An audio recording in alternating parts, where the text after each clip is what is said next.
This message is produced by truthfromgod.com, which is one of hundreds of messages that can be read, heard, and watched at truthfromgod.com. Death of the Republic. Published in the Battle Axe, issue 101, June 1976. In the tempestuous years of the American Revolution, there were two giant steps that had to be taken by the colonies through their representatives at the Continental Congress. The first step was to throw off the government of Britain, which was accomplished through the signing of the Declaration of Independence and the fighting of the Revolutionary War. The second step was to fill the vacuum of government which the first step created. The first attempt to establish a national government was through the adoption of the Articles of Confederation, which were inadequate, and a second attempt was made with the ratification of the Constitution for the United States of America. Contained in the preamble of this Constitution is the clear, concise statement of the purpose of the creation of this national government. We, the people of the United States, in order to form a more perfect union, establish justice, ensure domestic tranquility, provide for the common defense, promote the general welfare, and secure the blessings of liberty to ourselves and our posterity, do ordain and establish this Constitution for the United States of America. However, before many of the states would ratify the Constitution, they demanded that a Declaration of Rights of the People be set forth in that same Constitution.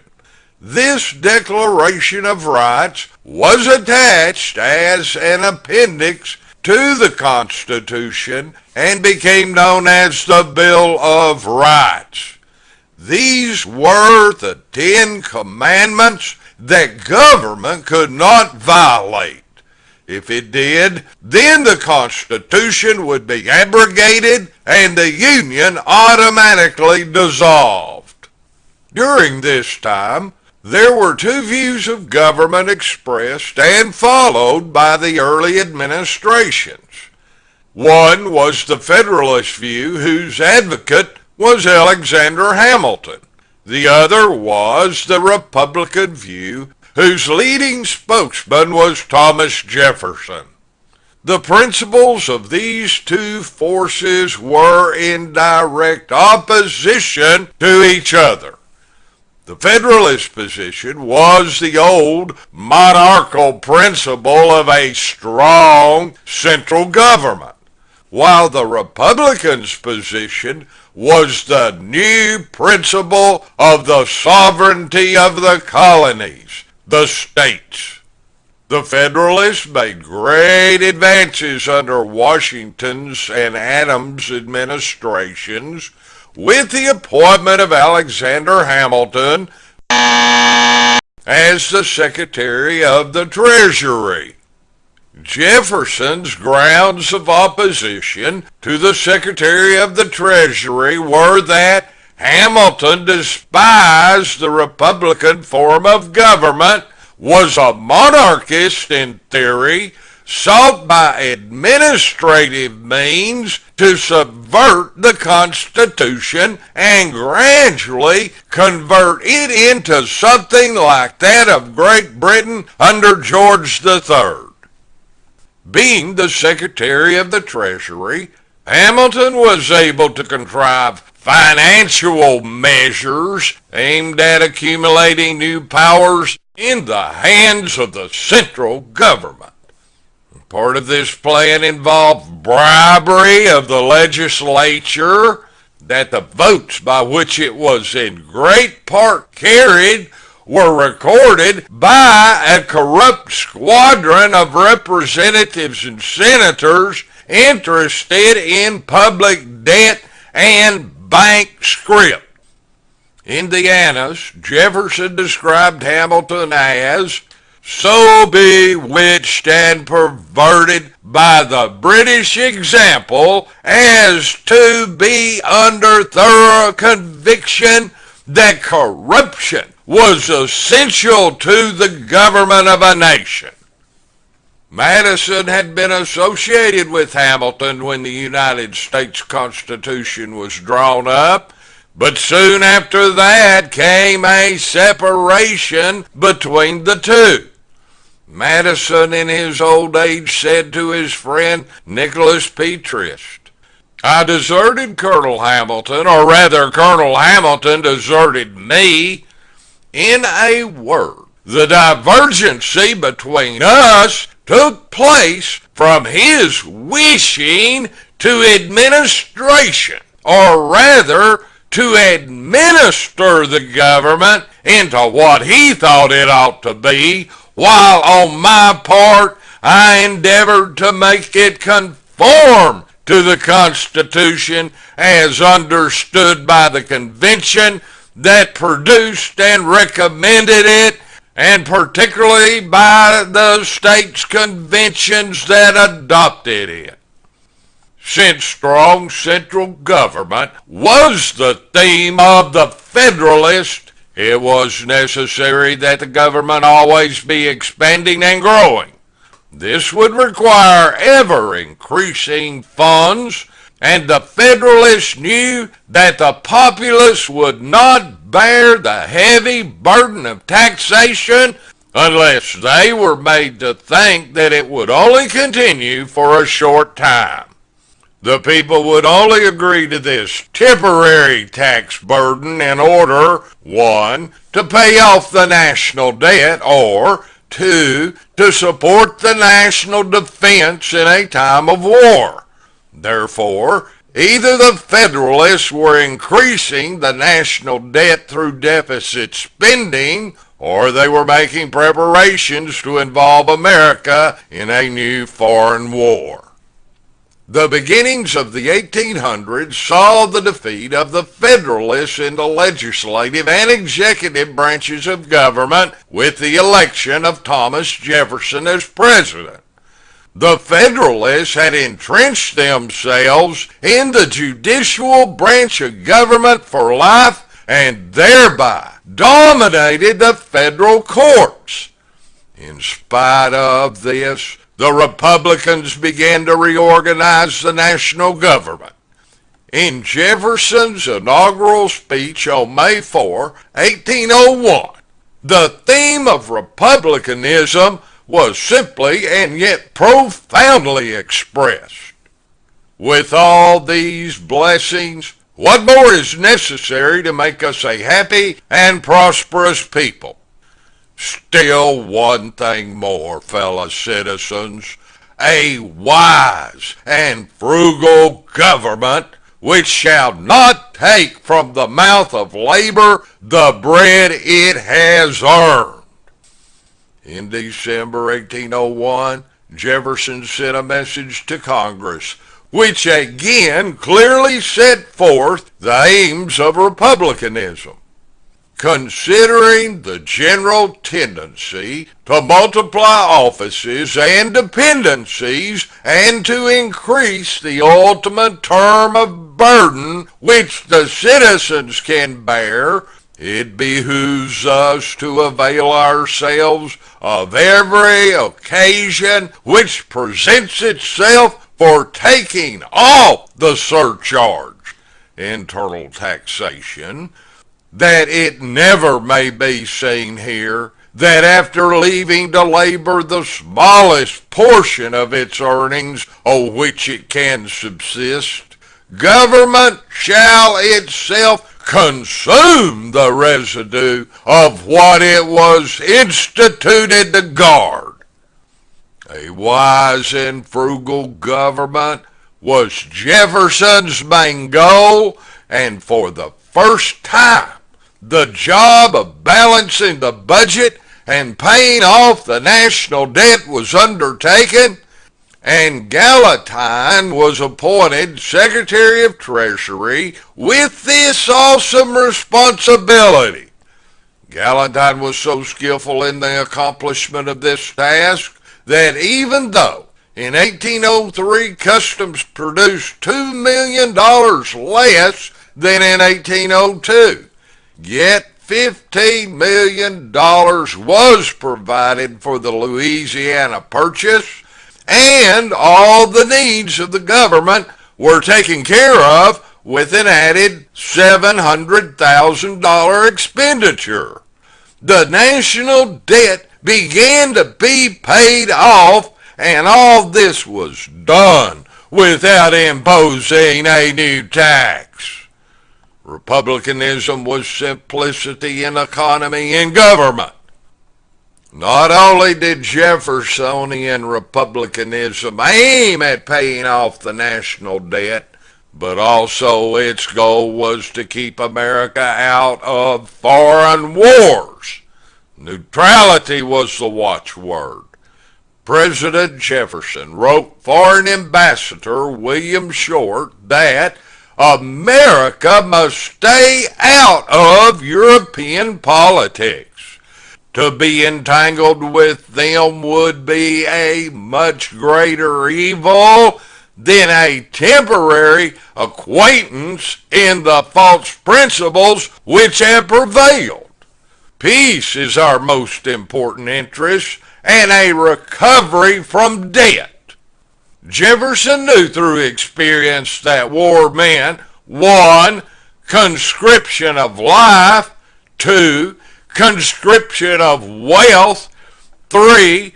Public bankruptcy, and 4. Confiscation of private property by taxation or disbursement of money. War was contrary to all moral and economic interests of civilization, and therefore contrary to the principles of republicanism. Debasement of money was a problem that had plagued the colonies for the last 30 years. The people had experienced a series of depressions with inflation of prices brought on by the increased issuance of paper script. It was Thomas Jefferson who brought forth a sound money plan, which was a complete break with the English system.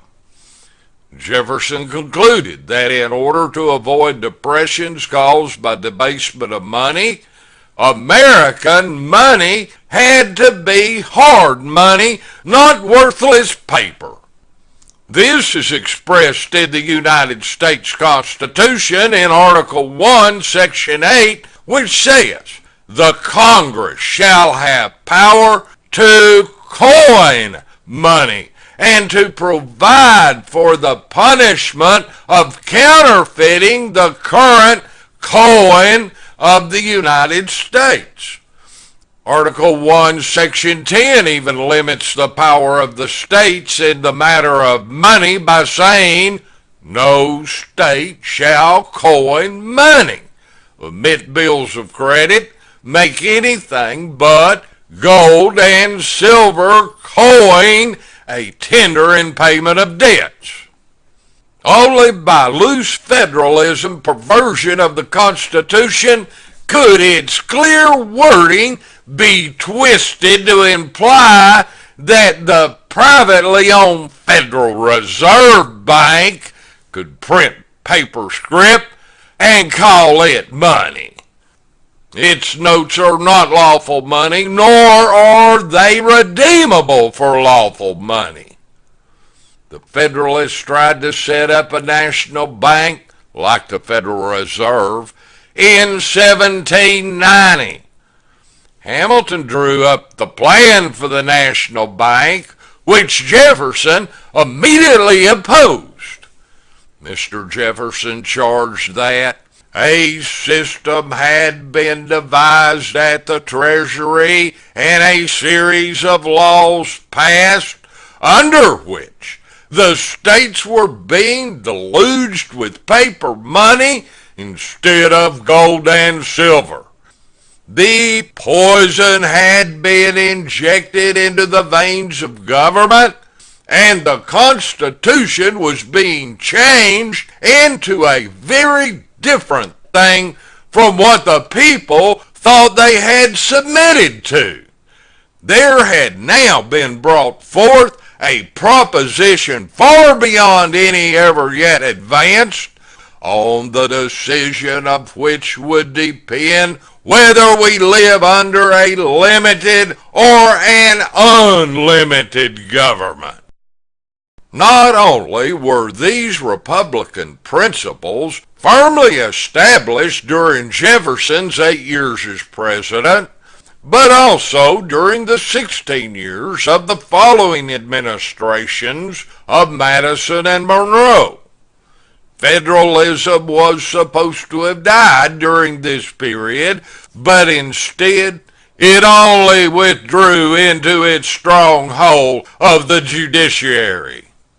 Eternal vigilance for the Republic was soon replaced by perpetual indolence and indifference, and the American Republic died.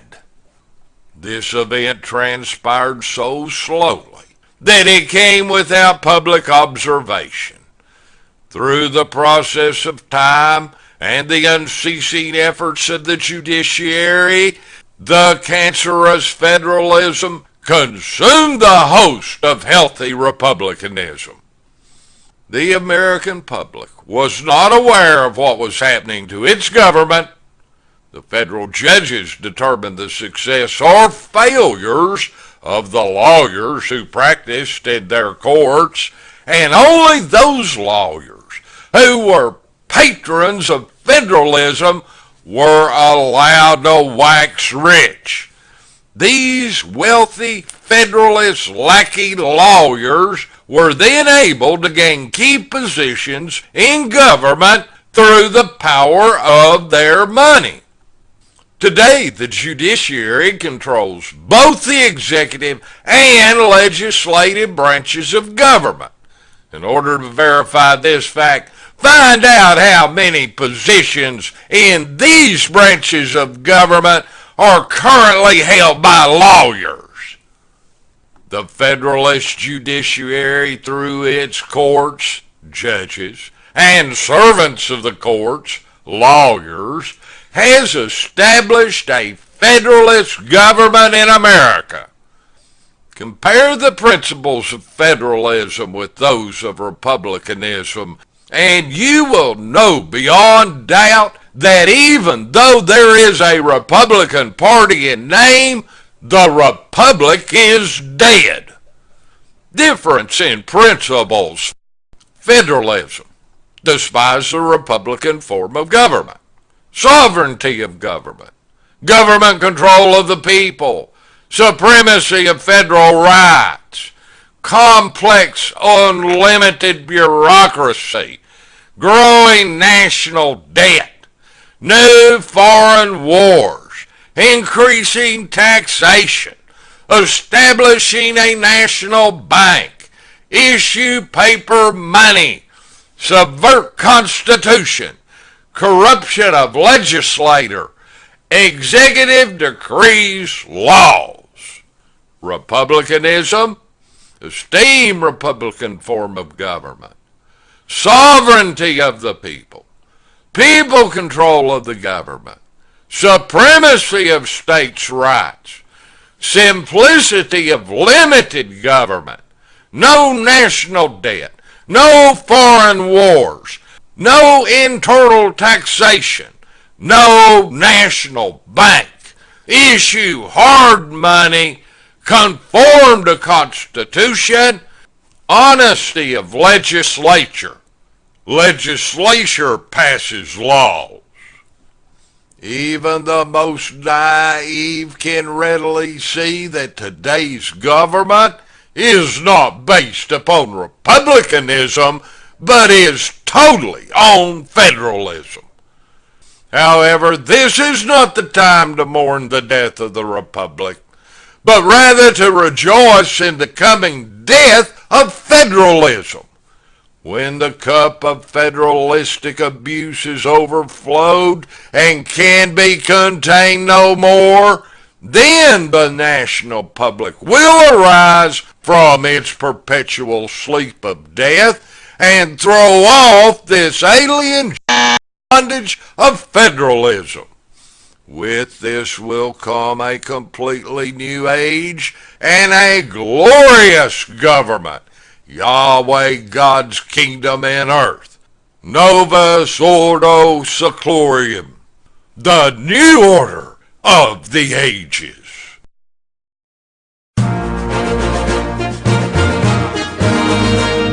This message is produced by truthfromgod.com, which is one of hundreds of messages that can be read, heard, and watched at truthfromgod.com.